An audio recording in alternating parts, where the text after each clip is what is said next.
안녕하세요. 유니시티 서입니다. 뿅. 제가 또 갤럭시 노트 10으로 바꿔서 이런 영상도 찍을 수 있네요. 그래서 이제 더 자주 올릴 수 있겠다 싶어서 오늘 한번 노트로 영상을 찍어서 정보를 드리도록 하겠습니다. 제가 그동안 저탄고지에 대한 거를 이제 몇 가지 이렇게 올렸는데 사실 띄엄띄엄 하다 보니까 좀 다 합쳐서 이렇게 알려드리는 게 좋을 것 같아가지고 오늘은 제가 저탄고지를 해야 되는 이유, 그리고 하면 어떤 효과가 있는지, 어떻게 하는 건지, 그리고 저탄고지를 해서 해결해야 되는 것들이 있어요. 뭐 대사증후군이라든지 뭐 다이어트라 이런 부분들까지 같이 할 수밖에 없는 그런 이유들에 대해서 좀 설명을 드리고, 약간의 오늘은 판서 강의처럼 이렇게 공부하듯이 제가 알려드리도록 하겠습니다. 얘가 또 어떻게 하는 거지? 이렇게 재밌게 한번 강의를 얼굴을 숨기고 시작하겠습니다. 먼저 우리가 왜 저탄고지를 해야 될까요? ACHF. 먼저 우리가 기본으로 알고 있는 식생활 지침이 있어요. 뭐냐면 탄수화물, 단백질, 그리고 채소, 과일, 뭐 이런 식으로 대부분 많이 먹었어요. 그리고 주로 우리가 먹었던 게 바로 이 탄수화물을 많이 먹었었던 거죠. 그리고 1980년대에도 이제 미국 식생활 지침에서도 탄수화물이 55에서 60% 정도, 그리고 뭐 30%가 지방, 이런 식으로 이제 먹었었던 거죠. 그만큼 이렇게 그때만 봐도 탄수화물의 비중이 훨씬 높았었어요. 그래서 우리가 기본 알고 있는 것 중에서도 건강을 위해서 왜 잡곡밥, 뭐 양질의 단백질, 뭐 좋은 지방 섭취하기를 많이 권장을 하는데, 이렇게 식생활 지침이 있는데도 불구하고, 기본적으로 이런 식생활 지침은 있었잖아요. 그런데도 불구하고 문제가 있어요. 어떠한 문제? 그런데도 불구하고 문제가 있어요. 어떠한 문제? 바로 대사증후군. 없어져야 할 건데, 이런 식생활 지침이 있는데도 불구하고 이 대사증후군의 문제는 심각하다는 거죠. 그럼 이 대사증후군은 뭘까요? 뭐지? 대사증후군은 생활습관의 변화로 인해서 생기는 거죠. 제가 오늘 글씨가 좀 그래요. 그래서 성인병 많이 들어보셨잖아요. 그거를 얘기를 하는 건데, 뭐 증상으로는 혈압 또는 당뇨, 뭐 비만, 콜레스테롤 문제, 이런 문제들을 복합적으로 말한 거를 바로 대사증후군이라고 해요. 그래서 이제는 현대인의 병으로 꾸준하게 증가를 하고 있고, 주로 연령층으로는 19세 이상에서 이제 30세 이상이 가장 취약해요. 그리고 남자 기준으로 40대에서 50대가 남성, 뭐 회식이라든지 이제 음주, 이런 문제로 인해서 대사증후군이 이때 가장 많이 있고요. 그리고 여성들은 언제일까요? 출산 또는 폐경, 이 이후에 에스트로겐이 감소가 되면서 많이 발생을 해요. 왜냐면 이 호르몬이 감소가 되면서 대사가 깨지잖아요. 이때부터 지방이 축적되는 몸으로 바뀌어요. 그래서 막 이때부터 막 출산 이후, 폐경 이후부터는 살이 찌고 배둘렘 생기고 하잖아요. 그래서 그런 문제들이 바로 이때 50대 이상 여성분들이 많이 생기는 거고요. 대사증후군은 여러 증상으로도 많이 와요. 근데 원인이 좀 불분명해요. 왜 걸리는지를 몰라. 그래서 주로 막 이제 대부분 보시면은 원인들이 뭐 운동을 많이 안 한다거나 또는 과음 또는 흡연 뭐 식생활이겠죠. 이런 문제들이 대부분 이런 원인으로 인해서 생기는데 가장 흔한 게 요즘 많이 얘기 들으실 거예요. 인슐린의 저항성. 인슐린의 저항성으로 대부분 대사증후군의 문제가 생긴다 라고 얘기가 많이 나오고 있어요. 왜 인슐린의 저항성이 도대체 뭘까? 인슐린의 저항성 이따가 얘기를 또 해드릴 건데요. 실제로 막 한국인들이 대부분 이 인슐린 저항성 거의 다 있어요. 왜 그러냐면 우리가 주식으로 먹는 게 탄수화물이기 때문에 이 탄수화물로 인해서 생기는 것들이 많아서 이것 또한 이따가 또 설명을 해드릴 거예요. 그래서 먼저 인슐린의 저항성에 대해서 보기 전에 인슐린은 도대체 뭐 하는 앤가 많이들 얘기 들어보셨겠지만 인슐린은 당을 세포로 보내주는 역할을 해요. 세포의 문을 열어주는 역할. 인슐린이 그 역할. 그래서 우리가 뭐 밥을 먹잖아요. 밥을 먹으면 당으로 전환이 되면서 얘가 인슐린이 분비가 되기 시작해요. 당이 들어왔네. 그러면 세포한테 세포 문을 열어줘야지. 그러면 이 당이 세포로 들어가서 뭐로 쓰냐? 에너지원으로 쓰는 거예요. 그래서 그런 당이 들어갈 때마다 분비되는 게 인슐린이다라고 보시면 돼요. 그러니까 쉽게 말해서 아까 전에 다시 정리하면은 당이 들어오면 인슐린이 분비가 되고 이 인슐린은 세포의 문을 열어줘서 세포 안으로 들어가서 에너지원으로 사용된다라고 알고 계시면 될 거예요. 이 인슐린이라는 게 당이 들어오면 분비된다. 그렇게 기억하시면 되고요. 근데 중요한 거는 우리가 이렇게 세포로 들어갔잖아요. 세포에 당이 들어갔잖아요. 근데 이 세포는 적당량 어느 정도 자기가 먹어야 할 만큼만 딱 먹고서 문을 확 닫아버려요. 그래서 어느 정도 쓰고서 닫는 거 어느 정도 채워지면 닫기 때문에 만약에 과잉의 과잉의 당이 내 혈액에 있다. 그러면 어느 정도 세포에 넣은 다음에 나머지는 다 지방으로 전환이 돼요. 그러면 세포에 들어가지 못한 당, 세포에 들어가지 못하는 당들은 어떻게 될까요? 얘네들은 혈액에 남아요. 혈액에 남아서 끈적끈적하게 돼버리는 거죠. 그래서 이 당이 계속 지속적으로 끈적끈적하게 남아 있으면은 이걸 뭐라고 해요? 고혈당이라고 해요. 그래서 근데 고혈당 혈액에 계속 당이 남아 있으면은 우리 아까 전에 말했죠. 이 당이라는 게 있으면은 인슐린은 계속 분비가 돼요. 혈액에 있는 당을 떨어뜨려야 되니까 인슐린이 과잉으로 분비가 되는 거죠. 그래서 왜 당을 낮추려 보니까 췌장에서 인슐린을 마구 분비를 하다 보니까 과잉 분비가 돼버리는 거예요.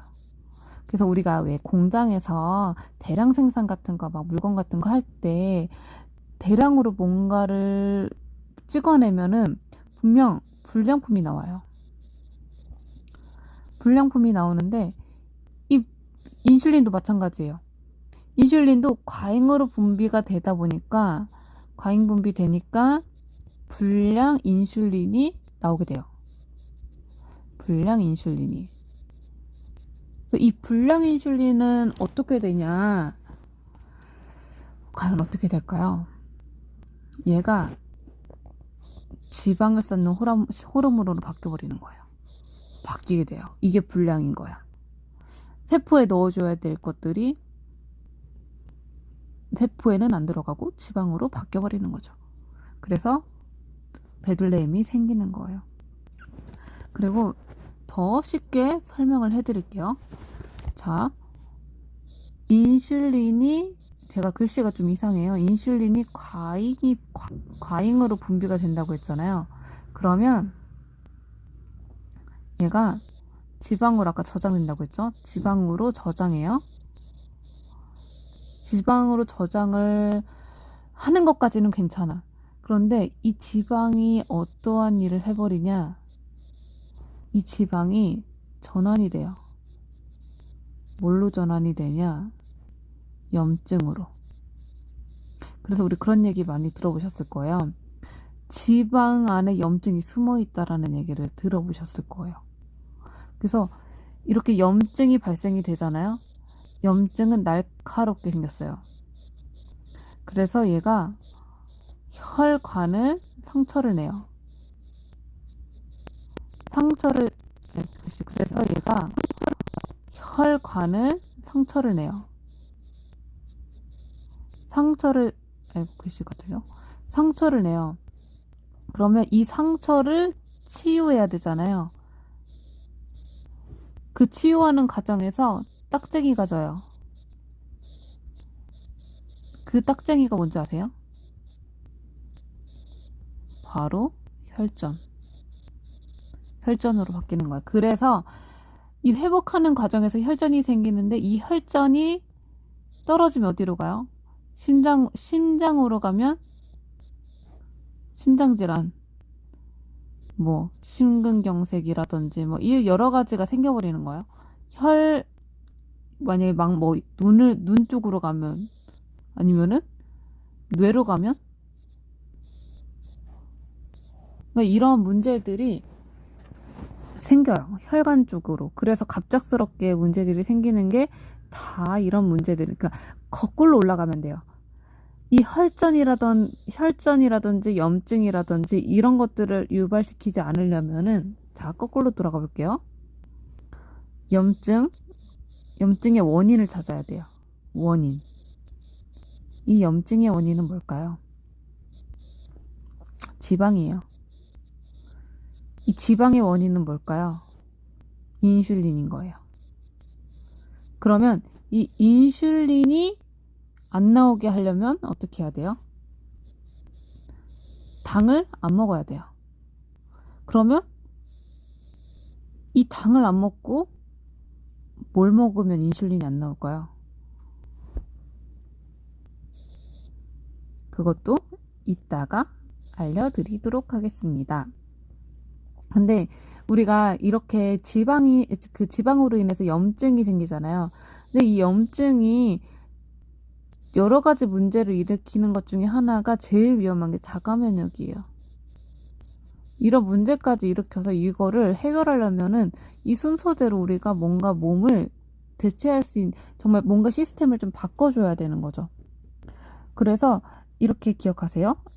인슐린과 지방과 염증은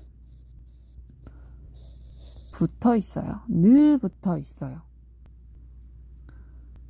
그래서 막 정말 내가 여러 가지의 다양한 문제들이 있지만은, 특히 자가 면역이 있으신 분들도 이거를 꼭, 그러면 이거를 해결하기 위해서 우리는 어떻게 하면 좋을까요?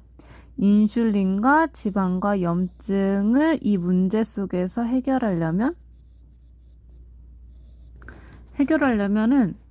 자, 이걸 먼저 알아야 돼요. 인슐린을 분비시키는 게 도대체 뭘고, 인슐린을 분비시키지 않는 것이 무엇인지 봐야 돼요. 자, 탄수화물 먼저 볼게요. 우리가 늘 먹는 거. 탄수화물은 먹을 때마다 인슐린이 분비돼요. 마다 인슐린 분비. 거의 뭐 100%라고 보시면 돼요. 자, 단백질 볼게요. 단백질은 이것도 인슐린이 약간은 분비가 돼요. 뭐 5대5 정도? 그리고 지방은 분비가 안 돼요. 그래서 우리가 탄수화물을, 그래서 우리가 저탄고지 하는 이유가 인슐린을 분비를 안 시키려면 얘를 끊어야 되는 거예요. 근데 거의 요즘에는 막 저탄고지인데 무탄으로 많이 해야 저탄이 된다고 하더라고요. 그래서 이거를 알면은 인슐린의 문제가 해결이 될 수가 있는 거죠. 그래서 인슐린의 영향을 안 받으려면 우리가 지방을 먹어야 돼요. 그래서 지방은 포도당과 같이 어차피 에너지원으로 얘도 쓰이거든요. 그래서 이거를 얘기를 안 해드렸구나. 탄수화물은 대표적인 에너지원이에요. 그리고 단백질은 신체 구성이 9, 그리고 에너지로는 1, 그리고 지방은 5대5, 에너지랑 신체 구성이 5대5로 되어 있어요. 그러면 우리가 에너지원으로 쓰는 게 탄수화물도 있고 얘는 에너지원으로 별로 소용없고, 그럼 지방이 에너지원으로 쓰니까 그러면 이 에너지를 쓰려면은 지방이 그래도 그나마 탄수화물을 대체를 해줄 수가 있는 거죠. 그래서 지방에 대해서 그래서 우리가 볼 거예요. 글씨 죄송해요.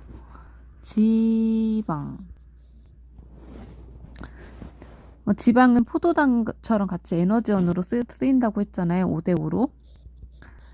지방은 간에서 쓰인다고 했잖아요. 5대5로. 지방은 간에서 우리가 많이 들어본 케톤이라는 물질이 나오게 돼요. 분해가 되면서. 그래서 이 케톤이라는 것은 분자가 굉장히 작아서 뇌에서도 에너지원으로 많이 쓰이거든요. 그래서 막 태아 아이들한테도 이 케톤 함량이 굉장히 높게도 나와요. 책에서도 이렇게 봤고, 산부인과 의사가 쓴 케톤의 발견이가 그 책에서도 나왔거든요. 그래서 우리가 막 밥을 먹어야 공부 잘하고 밥을 먹어야 뭔가 에너지를 쓰지라고 하시는데, 그게 아니라 얘가 아니라 정말 지방으로도 우리가 대체할 수 있다라는 것을 아시면은 될 것 같아요. 근데 많은 정보들 속에서 이제 많이들 아실 거예요. 그래서 케톤에 대해서 또 보면은 케톤이 뇌에서도 뭐 인지 기능이라든지 뭐 이런 부분들에 훨씬 더 좋고, 포도당보다 입자가 굉장히 더 작기 때문에 뇌로 침투하기가 좋아요. 그래서 뇌의 최고의 에너지원으로 쓰여요. 그래서 엄마들 막, 이거는 공부 잘하는 팁인데요. 탄수화물 먹이지 말고 아침에 고기 먹이시면 오히려 더 뇌 건강, 두뇌 회전이 훨씬 더 좋아요. 기억력도 좋아지고 똑똑해져요. 그리고 또 케톤이 심장 기능에 굉장히 좋아요. 그래서 막 심장 근육에 들어가서 이 케톤이 에너지원으로 작용하기 때문에 심장 펌프하는데 훨씬 더 좋다라는 거. 그리고 근육 만들어주는데 향상시켜주는 거, 운동 효과까지 있어요. 그리고 염증을 잡아줘. 우리 지방과 염증 같이 붙어 있다고 하잖아요. 근데 우리가 먹는 지방과는 상관없이 내 몸에 있는 지방이 가장 큰 문제예요. 당이 지방으로 저장되잖아요. 이게 위험한 지방인 거예요. 먹는 지방이 위험한 게 아니라 당으로 전환된 이 지방이 우리 몸에 문제가 되는 거예요. 그리고 이 케톤이 체지방 같은 것도 같이 분해가 돼서 지방을 청소해 준다고 보시면 돼요. 우리가 막 설거지 같은 거 할 때도 기름때 지으려면 퐁퐁으로 설거지 하잖아요. 그것처럼 퐁퐁도 뭘로 만들었어요? 지방으로 만들었어요. 기름으로 만들었어요. 그래서 기름을 청소한다라고 보시면 돼요. 그래서 기본적으로 왜 해야 되는지를 알아야 케톤 다이어트 프로그램을 하실 때 훨씬 도움이 되겠죠. 제가 횡설수설 오늘 막 이렇게 이야기를 나눴는데 요점을 정리를 해드릴게요. 요점. 먼저, 탄수화물을 먹음으로 인해서 인슐린이 분비가 되고, 이 인슐린이 과잉으로 분비되면, 잠시만요. 인슐린이 과잉 분비가 되면은 불량 인슐린이 나와서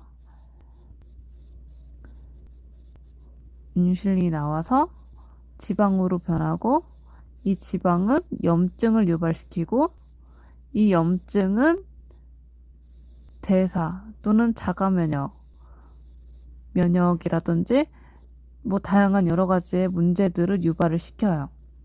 그래서 이거를 우리가 해결을 하려면 염증을 없애야 돼요. 염증을 해결해야 돼요. 염증을 해결하려면은 지방 안에 있는 지방을 쌓이지 않게 해줘야 되고, 그러려면은 인슐린을 해결을 해야 돼요.